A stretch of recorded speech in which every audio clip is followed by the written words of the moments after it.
आज के युग में व्यक्ति के ऊपर जरा सी भी मुसीबत आई नहीं कि वह हैरान परेशान हो जाता है और उस मुसीबत से निजात पाने का उपाय ढूंढने के बजाय सारे हथियार डालकर भगवान भरोसे बैठ जाता है और जब कुछ सोचता ही नहीं तो आत्महत्या तक कर लेते हैं। जबकि दुनिया में ऐसी कोई समस्या नहीं है जिसका कोई समाधान ना हो, कोई हल ना हो। आज की कहानी का नायक भी कुछ ऐसा ही है। इस कहानी में हम जानेंगे कि उसके ऊपर कौन सी मुसीबत आई थी और वह इससे कैसे निजात पाया।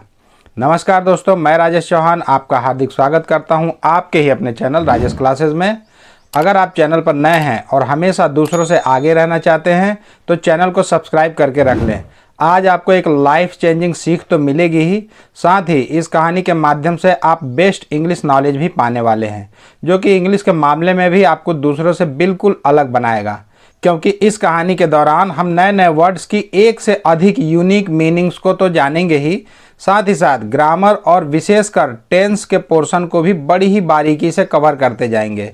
इसके अलावा मैं आपको यह भी बताता जाऊंगा कि किसी वर्ड का सही प्रोनाउंसिएशन क्या होता है। चलिए आज की इस बेहद रोचक कहानी को शुरू करते हैं।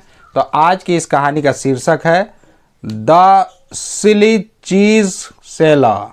सिली मतलब होता है ना समझ, मूर्ख, नादान, बेवकूफ़। वैसे मूर्ख को फूल भी बोलते हैं, इडियट, स्टूपिड सब बोलते हैं। तो सिली जो है ना, ये थोड़ा कम मूर्खता वाली बात जब बोला जाता है तो वहाँ पे सिली बोला जाता है ना। नादानी में कोई मूर्खता करता है उसको सिली बोलते हैं। चीज़ मतलब होता है पनीर। तो पनीर बेचने वाला, सेल मतलब बेचना, सेलर मतलब बेचने वाला। तो एक मूर्ख बेवकूफ़ पनीर बेचने वाला। वंस अपॉन अ टाइम, एक समय की बात है। जब भी ये फ्रेज देखेंगे कहीं पे तो उसका हिंदी अनुवाद तुरंत करेंगे, एक समय की बात है। देयर वॉज अ चीज सेलर, एक पनीर बेचने वाला था। देयर इंट्रोडक्टिव वर्ड के रूप में है, इसलिए इसका अनुवाद नहीं करते हैं। ये सिर्फ वाक्य को पूरा करने के लिए लगाया गया है, यानी परिचय दे रहा है इस सेंटेंस का। जब भी किसी सेंटेंस में वर्ब या ऑब्जेक्ट ना होना तो वहाँ पे देयर एक इंट्रोडक्टिव वर्ड के रूप में इस्तेमाल किया जाता है, ये चीज़ ध्यान रखिएगा। He used to buy cheese from the city and sell it in the village. वह यूज टू किया करता था। मैंने बताया ना, यूज टू जो है कब हम प्रयोग करेंगे, जब भी अतीत में आदतन या बार बार किए जाने वाले किसी क्रिया को जब बताना होता है कि मैं ये चीज़ किया करता था, वहाँ जाया करता था, खरीदा करता था, खाया करता था, तो वहाँ पे हम इंग्लिश के वर्ड यूज टू का इस्तेमाल करते हैं ना, किया करता था। और किया करता है, जाया करता है, कमाया करता है लगा रहेगा ना तो वहाँ पे डी नहीं लगेगा ना, सिर्फ यूज टू। अभी यूज टू, यहाँ डी लगा है लेकिन हम प्रोनाउंस यूज टू ही बोलेंगे। तो वह क्या किया करता था, पनीर खरीदा करता था। BUY, बाई मतलब होता है खरीदना, और BY बाई उसका भी प्रोनाउंसिएशन वही होता है, उसका मतलब होता है द्वारा। बाई मतलब के सामने या बगल में उसका मतलब होता है, लेकिन BUY बाई मतलब खरीदना। तो वह खरीदा करता था पनीर को। फ्रॉम मतलब से, सिटी शहर से पनीर को खरीदा करता था, और सेल और बेचा करता था, ईट इसे, इन द विलेज और उसे गांव में ले जाकर बेचा करता था। शहर से खरीदता था और गांव में ले जाकर बेचता था। He use to travel from one place to another in his cart. फिर यहाँ पे यूज टू वही किया करता था, यानी यात्रा किया करता था। वह यात्रा किया करता था फ्रॉम वन प्लेस, एक स्थान, प्लेस मतलब स्थान, एक स्थान से अनदर प्लेस दूसरे स्थान, इन हिज कार्ट अपने कार्ट में। कार्ट मतलब होता है जो लकड़ी का गाड़ी होता है ना, बैलगाड़ी, घोड़ा गाड़ी, ऊंट गाड़ी, वो जो लकड़ी का बने होते हैं उसको कार्ट बोला जाता है ना। तो अपने घोड़ा गाड़ी में वह एक जगह से दूसरे जगह पे यात्रा किया करता था। वन डे, एक दिन, as the man was travelling, as, अब एज मतलब जब होता है, जैसे होता है, चूंकि भी होता है, मानो भी होता है, की तरह भी होता है, के रूप में भी होता है, बहुत सारा है इसका मतलब, ज्यों ही वो भी होता है। लेकिन यहाँ पे हम बोलेंगे एज मतलब जब द मैन वह आदमी यात्रा कर रहा था, ट्रैवलिंग यात्रा कर रहा था। यह जो पास्ट कंटिन्यूअस टेंस का सेंटेंस हो गया ना, क्योंकि यहाँ पे जो हेल्पिंग वर्ब वाज लगा है, एक वचनकर्ता के साथ, सिंगुलर नंबर सब्जेक्ट के साथ और वर्ब में आईएनजी जुड़ा है तो यह कंडीशन होती है पास्ट कंटिन्यूअस टेंस, यानी रहा था, रहे थे, रही थी। तो जब वह यात्रा कर रहा था, ही फेल्ड टू सी अ पडल ऑन द रोड। वह फेल मतलब होता है असफल होना, चूक हो जाना, तो वह चूक गया देखने में, वह देखने चूक गया। अब पडल मतलब होता है पोखर, जो कीचड़ युक्त पोखर होता है ना, तालाब, छोटी तालाब, उसको पडल बोला जाता है। या कीचड़ युक्त गड्ढा होता है ना, गड्ढा, एक गड्ढा होता है उसको डिच बोलते हैं, पिट भी बोलते हैं, और गड्ढा सूखा गड्ढा रहता है ना, खड्डा। लेकिन ये पडल है तो इससे आपको ये अंदाज़ा लग जाना चाहिए कि वह गड्ढा जिसमें कीचड़ था, कीचड़ युक्त गड्ढा जो है, गड्ढा जिसको बोलते हैं, बरसाती समय में नहीं भर जाता है और कीचड़ हो जाता है तो उसको बोला। तो उसका वह उस गड्ढे को देखने में चूक गया, असफल हो गया। ऑन द रोड, उस रोड पर, उस रास्ते पर जो गड्ढा था उसको देखने में चूक गया। ऑल ऑफ अ सडन, अकस्मात, अचानक। ये पूरे जो वाक्यांश है इसका मतलब हो गया अकस्मात। सडन मतलब अचानक, ऑल ऑफ अ सडन, अचानक से, अकस्मात। The wheel of his cart got sunk in the पडल। जो व्हील मतलब था पहिया, गाड़ी का पहिया, व्हील चक्र। तो गाड़ी का जो पहिया था, कार्ट, वो जो लकड़ी गाड़ी था, घोड़ा गाड़ी, उसका पहिया गॉट संक। अब संक मतलब सिंक का जो है सेकंड रूप है संक। सिंक मतलब होता है धंसना, डूब जाना। संक मतलब धंस गया, डूब गया। गॉट, अब गॉट जो है वो गेट का पास्ट रूप है। गेट मतलब पाना, होना, जाना, कमाना, ये सब होता है ना। तो वह डूब गया मतलब उसमें धंस गया, उस पोखर में, उस कीचड़ युक्त गड्ढे में। द पडल। The man was shocked. अब वो जो व्यक्ति था वह हैरान था। शॉक्ड मतलब होता है हैरान, परेशान। झटका भी होता है शॉक, मतलब जो बिजली के झटके लगते हैं ना उसको भी शॉक बोलते हैं। सदमा हो गया, किसी को दहशत हो जाती है उसको भी शॉक बोलते हैं कि वो उस दहशत में हो गया, शॉक हो गया। तो वह हैरान था। जब भी is, are, am, was, were, ये सब के बाद अगर वर्ब का थर्ड फॉर्म देखेंगे, वर्ब में आईएनजी नहीं देखेंगे, तो इसका साफ मतलब आप निकाल लीजिएगा कि ये अब वर्ब नहीं रह गया। Is, are, am, was, were के बाद अगर क्रिया का तीसरा रूप देखेंगे तो इसका मतलब ये अब एडजेक्टिव बन गया, यानी कि ये इस नाउन की दशा, स्थिति का वर्णन करने लगा। मतलब एडजेक्टिव का यही परिभाषा है ना कि वो नाउन या प्रोनाउन की स्थिति, समय, स्थान, दशा, ये सब का वर्णन करता है, डिस्क्राइब करता है उसको। तो यहाँ पे डिस्क्राइब कर रहा है कि वो आदमी हैरान था। He did not know what to do. वह नहीं जानता था कि क्या करना है, क्या करूं। व्हाट टू डू, क्या करूं, वह नहीं जानता था। ये जो है ये पास्ट इंडेफिनिट टेंस का नेगेटिव सेंटेंस है, क्योंकि नेगेटिव या इंट्रोगेटिव सेंटेंस में ही हेल्पिंग वर्ब डिड लगता है पास्ट इंडेफिनिट टेंस के।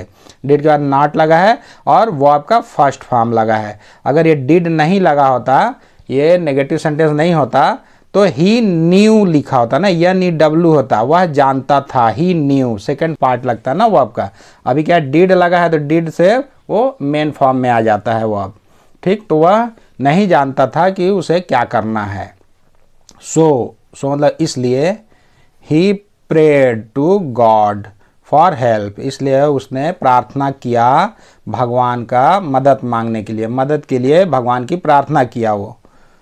He kept praying and praying, वह प्रार्थना करता रहा कि मतलब रहना, रखना, तो वह जारी रखा, कंटिन्यू रखा। प्रेइंग ये कंटिन्यूअस फॉर्म में है ना, वह प्रार्थना करता रहा। और फाइनली, और आखिरकार, God appeared in front of him, भगवान उसके सामने। इन फ्रंट ऑफ हिम मतलब उसके सामने, फ्रंट मतलब सामने, अपीयर्ड मतलब प्रकट हुए, अपीयर मतलब प्रकट होना, सामने दृश्य होना, दिखना। तो वह भगवान उसके सामने आखिरकार प्रकट हुए। लेकिन ही वॉज एंग्री, लेकिन वह बहुत गुस्से में थे। एंग्री मतलब गुस्सा, तो वह बहुत गुस्से में थे। अब ये भी जो है ये एडजेक्टिव का ही काम कर रहा है ना। एडजेक्टिव जो है वो डिस्क्राइब करता है ना वो नाउन या प्रोनाउन को। तो ये प्रोनाउन किसके लिए लगा है? भगवान के लिए। लेकिन वह गुस्से में थे, गुस्सा थे, भगवान आए तो लेकिन गुस्सा थे। एंड सैड, और बोले, you have been calling me for help, तुम मुझे मदद के लिए बुला रहे हो। देखिए यहाँ पे हैव बीन लगा है ना, तो हैव बीन जो हेल्पिंग वर्ब है किस में लगता है, प्रेजेंट परफेक्ट कंटीन्यूअस टेंस में। उसकी पहचान होती है कि वहाँ पे helping verb have been has been लगता है। तो यू है ना, तो यू के साथ हैव बीन लगा है। अगर एक वचन होता है या ही सी इट होता तो यहाँ पे हैज़ बीन लगा होता है, ठीक ना। तो बोल रहे हैं उसका क्या पहचान है कि कोई कार्य भूतकाल में, पास्ट में, अतीत में शुरू तो हो चुका है लेकिन अभी तक शुरू है, अभी ख़त्म नहीं हुआ है, जारी है। उस जगह पे हम प्रेजेंट परफेक्ट कंटिन्यूअस टेंस का हम यूज करते हैं। तो वो बोल रहे हैं कि तुम मुझे बुला रहे हो मदद करने के लिए, मतलब बहुत देर से बुला रहे हो, अभी तक बुला रहे हो। Instead you could have got down from the cart. Instead मतलब होता है के बजाय, की जगह, के बदले, you could have got down, तुम नीचे जा सकते थे, फ्रॉम द कार्ट, अपने कार्ट से, अपने जो लकड़ी गाड़ी है, घोड़ा गाड़ी से आप नीचे उतर सकते थे तुम। इसके बजाय जो मुझे तुम बुला रहे हो, मुझे प्रार्थना करके मदद के लिए बुला रहे हो, इसके बजाय तुम खुद उतर सकते थे अपने गाड़ी से। एंड और made some effort yourself, और तुम स्वयं से, योर सेल्फ मतलब तुम स्वयं से, अपने खुद से कुछ प्रयास, एफर्ट्स मतलब होता है प्रयास करना, प्रयास, तो तुम खुद से प्रयास कर सकते थे। You did not try to lift your cart out of the puddle, लेकिन तुमने डिड नॉट ट्राई, कोशिश नहीं किया, ये भी जो है पास्ट इंडेफिनिट टेंस का नेगेटिव सेंटेंस है। तुमने कोशिश नहीं किया, लिफ्ट योर कार्ट, अपने कार्ट को उठाने के लिए, निकालने के लिए। लिफ्ट मतलब होता है उठाना, चढ़ाना, ऊपर करना, निकालना। तो लेकिन तुमने कोशिश नहीं किया निकालने की अपने गाड़ी को, आउट ऑफ द पडल, इस गड्ढे से, इस कीचड़ युक्त गड्ढे से तुमने निकालने का जरा भी कोशिश नहीं किया। Always do your best to help yourself. Yourself मतलब होता है तुम स्वयं अपनी मदद करने के लिए, हेल्प मतलब मदद, अपनी मदद करने के लिए हमेशा सर्वश्रेष्ठ, बेस्ट मतलब सर्वश्रेष्ठ, सर्वश्रेष्ठ प्रयास करो, सर्वश्रेष्ठ कोशिश करो हमेशा। And then pray to me for help, और तब, देन तब तुम मेरे से मदद मांगने के लिए मेरी प्रार्थना करो, है ना। वो बोल रहे हैं कि पहले अपने स्वयं से प्रयास कर लो, उसके बाद जब उस तुमसे नहीं होता है तब मुझसे मदद के लिए मेरी प्रार्थना करो। The man felt very ashamed of himself, फिर उस आदमी को, उस व्यक्ति को अपने ऊपर, हिमसेल्फ मतलब अपने ऊपर, बहुत ही, वेरी बहुत ही शर्मिंदगी महसूस हुई। ashamed मतलब शर्मिंदा, लज्जित। तब उस व्यक्ति को अपने ऊपर बहुत ही शर्मिंदगी महसूस हुई कि भगवान जो बोल रहे हैं सही बोल रहे हैं, खुद से प्रयास करना चाहिए। तो मोरल ऑफ द स्टोरी क्या है, इस कहानी की नैतिक शिक्षा क्या बोलती है। मोरल मतलब नैतिक, God helps those who help themselves, प्रभु भगवान ईश्वर मदद करते हैं उसकी, दोज मतलब उसकी, दोज मतलब वो होता है, दोज मतलब उसकी होता है, उसकी ही मदद करते हैं। हु मतलब कौन भी होता है, जो भी होता है। तो जब भी सेंटेंस के बीच में अगर हु है तो इसका मतलब होता है जो। तो जो अपनी मदद स्वयं करता है, देमसेल्व्स, अपनी स्वयं की मदद जो करता है, उसी की मदद प्रभु भी करता है, भगवान भी करते हैं। और दूसरे के भरोसे रहने वाले की मदद तो भगवान भी नहीं करता है। तो इसलिए पहले स्वयं से प्रयास करें और उसके बाद किसी से मदद मांगने के लिए आप सोचें, तब जाके आप जो है एक परफेक्ट मैन बनेंगे। तो इस वीडियो में आज के लिए बस इतना ही।